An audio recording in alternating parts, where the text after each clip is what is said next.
So, James Bond, Miss Moneypenny, Yes. my favorite people, We love you too. my mother and father in love. How fun is this? I know, it's good. You came in It's like a you were hoot. all shy McGee. I want to talk about partnership in marriage and sacrifices, and you've obviously given so much to serve your family so he can work and be with the kids, and vice versa. You've not been there because you've been working, so you've missed moments with the kids. But just walk me through that, and out serving each other and those kind of things. well, the fortunate thing is we never got to be a two-income family to where we had to, oh my gosh, what are we going to do now when a baby's there and we don't have her income? So, she worked, but it was, she worked when I was in college. So when we got married or when we got away from college, I got the full-time job and let her relax some. So she wasn't career bound to do that because we knew we were going to have kids and she wanted to stay home with the kids. So we didn't get into a problem with two-income family. We learned to live on what I made. Yeah. So that helped. Mum, what would you say partnership in marriage looks like? Partnership in marriage. Well, it's definitely, we just kind of knew what we wanted. But if I had to give you a picture that would really say it, I would say waking up in the middle of the night and we're holding hands and we're both asleep. Because the ins and outs of just the regular day, that's just like logistics. It doesn't matter. Maybe your husband loves to cook a little more and you don't mind mowing the yard. You like to be out and get a tan while you're mowing the yard or whatever. So those little things really don't make the difference because it's not the jobs that people do, it's the roles that they play. And our roles as husband and wife and mother and father, that can look different in the jobs that we do, like cooking or cleaning on the potties or changing diapers or whatever. So that's what it looks like. It looks like living the roles that God's given us. And God's design is never wrong. And after 45 years, I tell women all the time, God knew what he was doing. Just give it a try. And what do you say? I love, and we've taken this into our marriage, and I know you shared it the other day at the wedding, but what would you say to someone who's just starting out in marriage? What advice would you give? Well, certainly to appreciate what the other one does. Like what she was just saying. I appreciated the fact that she would stay home with the kids and that she liked to cook and she did that stuff. I hate to say it, but I don't wash many clothes. I have to ask her how to put the soap in the machine. I was the ironer of the family. If Yes, kids we needed know something ironed, I ironed it. But, I didn't iron well. but I appreciated what she did and she appreciated what I did. It wasn't like, how come I always have to do this? Just that's kind of the way it is. Yeah. I always mowed the yard. Those are the things that, and I would have been a little, not upset, but if she'd have got into my stuff, no, the yard is mine. Don't mow the yard. The iron is also his to this day. I tried to iron this and I almost asked him to iron it for me. So what's your, I don't want to put words into your mouth, but what's the thing that you say about marriage? Oh. When lots of moms ask me, how do you, or ask us, it's a common question that we get because unfortunately 45 years isn't a common thing. And they ask us, how do you stay married for so long? And I don't have to say anything because he always pipes up and he says, We try to outserve each other. If there's something you can do, you do it. Little, big, whatever. and so that's what we do. We try to outserve one another. And then we kind of have a joke going that I always say, and I'm winning. And then we tell the truth and say he's usually winning. I'm not competitive. He is, but he doesn't bring his competitiveness into our marriage or into his, he says he's competitive, but I don't see like he's competitive in a good way with good things and within himself. He's very generous and open, would put other people's things first and allow someone else to go ahead. Like in Well, business. you do the same thing. Like if she's got a pretty necklace on, and a friend or somebody said, "Boy, that necklace is awful pretty," she'd take it off and give it to him. It'd look pretty on you too. So, she's very generous too. Well, it's easy. It's easy because it's not about things, it's about people. And really, when I don't even want to, it feels weird to tell stories about you doing things like that. But I remember there was a girl that was really struggling, and I took a bracelet off that my kids had given me. And I'm like, God, you really don't want me to give this to this girl because like my kids gave me this. And she said she needs it. And so I took a picture of it and I gave it to her. It said fearless on it. And she needed to be fearless. And she still has it. That was a long time ago. But it's so good to watch other people. And we like it. Like jets, we don't want a plane. Southwest is we don't need those kind of things. If we have them, we that's fine. Things just aren't our gig.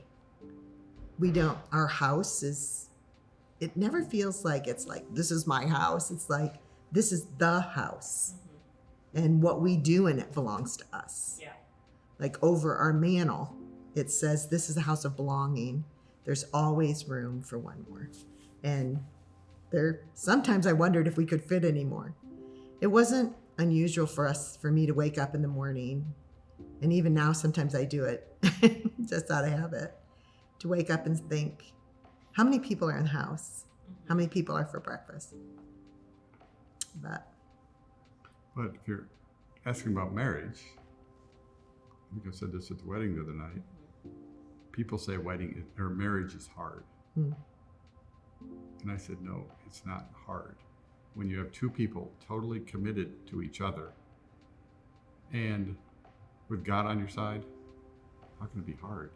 There are going to be some hard times, but there's going to be a lot. It's not hard to stay married if you're committed. Like I told Molly and Aaron, you committed to each other in that, your vows. God's with you. It's just going to be a wonderful adventure. well, it's so funny because we didn't have parents that did that. We didn't have parents that were godly and read us the Bible, and we didn't know what that looked like. But we knew we wanted a different legacy for our kids.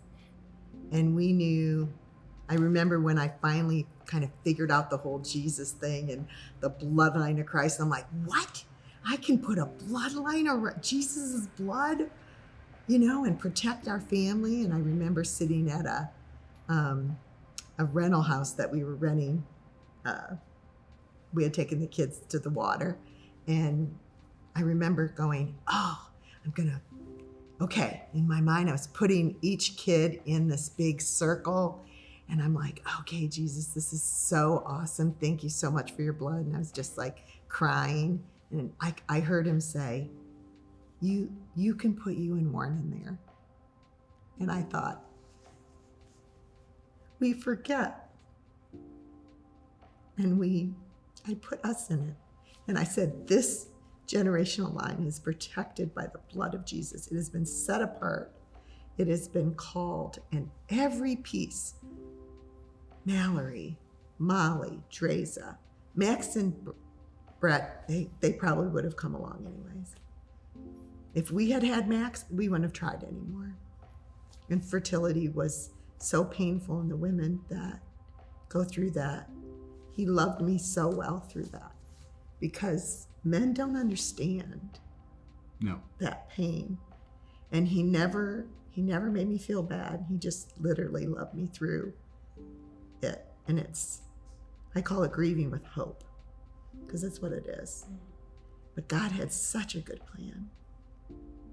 Such a good plan. He wrote a beautiful story. He That'd wrote, make a song. it would make a song. We love that song, Beautiful Story, because that's our life. We also love The Great Adventure by Steve Curtis Chapman. We have hand signals that we do. Whenever when we get in the boat, We get in the boat, Friday night or Saturday, head out, head out, we'd have that song on the blaring.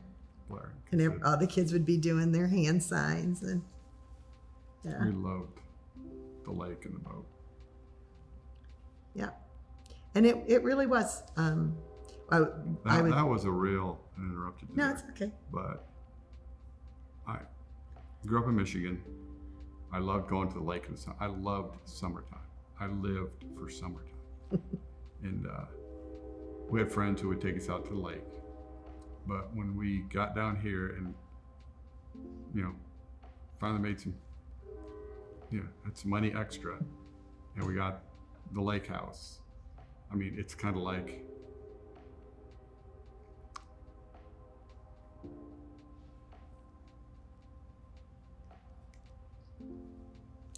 it was a dream. And in 2008, we pay cash for that, by the way, because that was a toy too. But it was interesting because when I added up, I thought, this is really cool. I know how much this cost. And I thought, I wonder if I added up the tithe that we gave, just the tithe of what, when we learned to tithe, of course, no one told us, we didn't know how to read our Bible or anything. And when I added it up, it was almost exactly the same amount that we paid for the lake house. And I'm like, this is interesting. So we had a bunch of Brett's friends and they were helping us move from stuff into the thing. And I said, okay, now when Mr. Corwin comes in, I want you to look at him and I want you to know something. This is a man who has achieved a dream. And then I started talking to them about the diligence of putting others first, but how God never forgets your dreams. And he knows you have dreams. So you don't have to go and grab them and claw for them. You put other people first and do what God wants you to do. And he won't forget your dreams. And it's interesting because God has restored everything that 2008 kind of tried to bite away from us, except for the lake house. And God is going to give him the desire of his heart. And we just haven't found it yet. We're looking. So, but it will be another. So we went from camping to the lake. We'd spend every weekend down there. We asked the kids. I mean, we'd load up a bunch of kids and it was so much fun. As many kids as we could get. Springtime would come and Brett's buddies would go, Mr. Corwin, it's almost lake time. And Brett would say, we'd have half a dozen of them every weekend go with us. And oh, more than that, because then they could drive. But I would go to Costco and I'd load up the grocery getter. That's what they called my car. And I knew exactly what to get. And I would watch him because we had was in a cove. It's a beautiful, beautiful place. And I would just watch him drive round and round and round. They'd go out 7 o'clock in the morning. They'd come in 10. They'd come in at 12. They'd come at 3. And of course, I didn't go out with them because that would take place of a kid. But I would just stand there and I'd be making salsa and just tears running down my face as I just watched him living the great adventure. It was fun. Yeah. Any favorite moments? The Great Adventure. In our marriage? Just in Oh, geez. There's so many. Every day there's one. Last night, I woke up not last night, night before last, and I lifted up my little pink, I have a little pink thing there with the bed, and I lifted it up, and he was looking at me, and he was smiling. That was a wonderful moment. So there's lots of moments like that. We love sleeping together. We do. We do.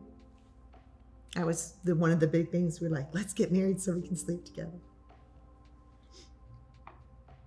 The lake house was a big, fun deal. It really was. 'Cause we'd be there every weekend. It was something to, it was exciting to think of Friday coming so we could go to the lake. Yeah. Yeah, that was so much fun. I also remember a thing you were talking about, Warren, in his business. Brett was about 9 or 10, and the little ones were little.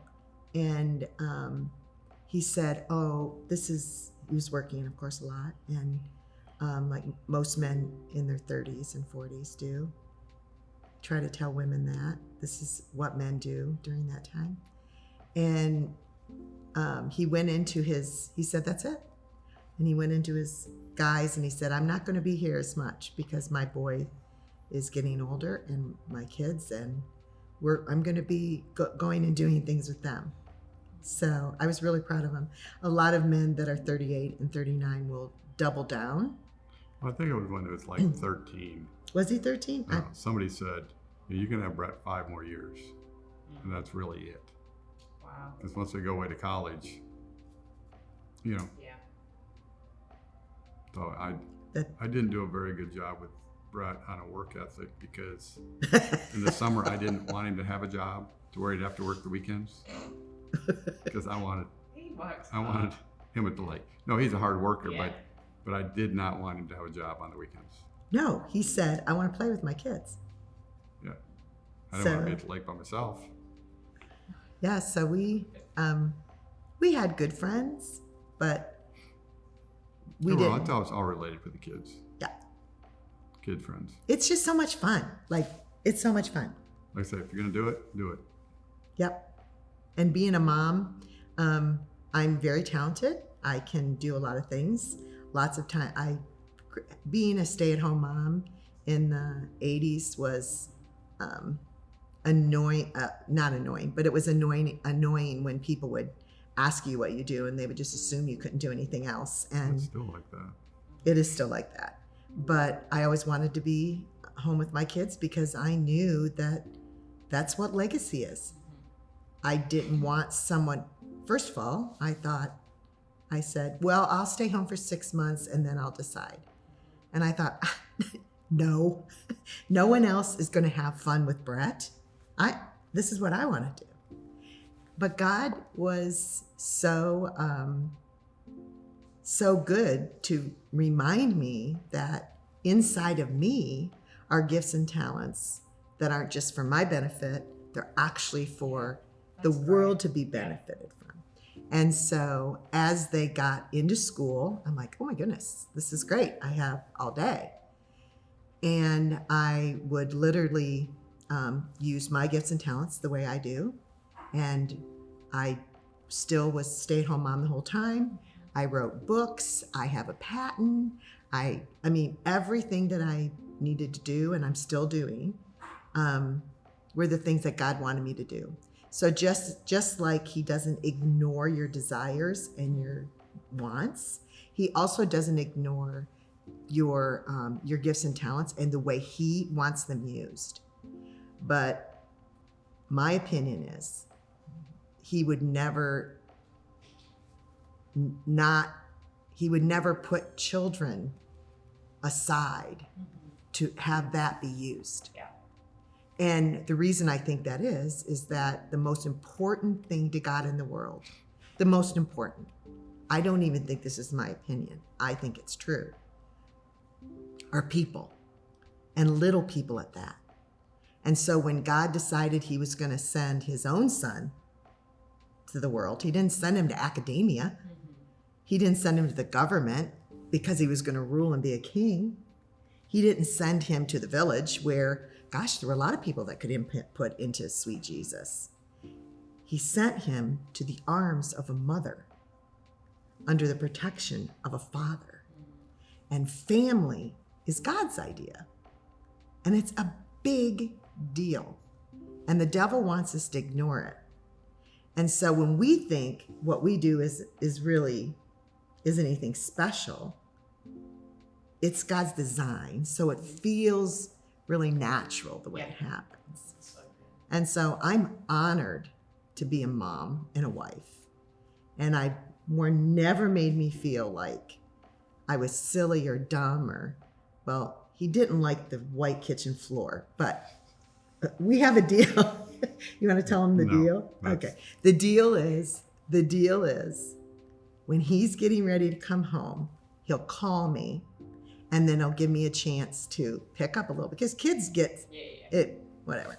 And then I have an opportunity to fix my face and put on a clean shirt and be ready to welcome him. Because when a man comes in the door, the world acts like men don't do anything when they're gone. And like, it's all about the women and what they're doing. A man has been out in the world being beaten up and clawing and like being literally a hero on a horse, fighting for his family, getting things for his family. And I wanted him to be able to come in the door at night and know that we're here and we love you and we're so excited for you to be home. And so I needed that 20 minutes or 10 minutes or whatever it was to be able to I didn't want him to walk in the door to the kids screaming, although I'm sure that happened, but me angry. It's not like I required it. It was just something. No, nice. I wanted it to be that way. I for loved you. coming home to see the kids. So Yeah. But there were times that he came home and I was holding the keys in my hand and I'm like, I'm out. It was with Brad. Need a break. Well, I didn't know how to be a mom then. I learned. You're a very good mom. Thank you. Yes. I love you guys so much. Love you too. And I'm honored that you're my in-loves. And now I get to be a part of this legacy.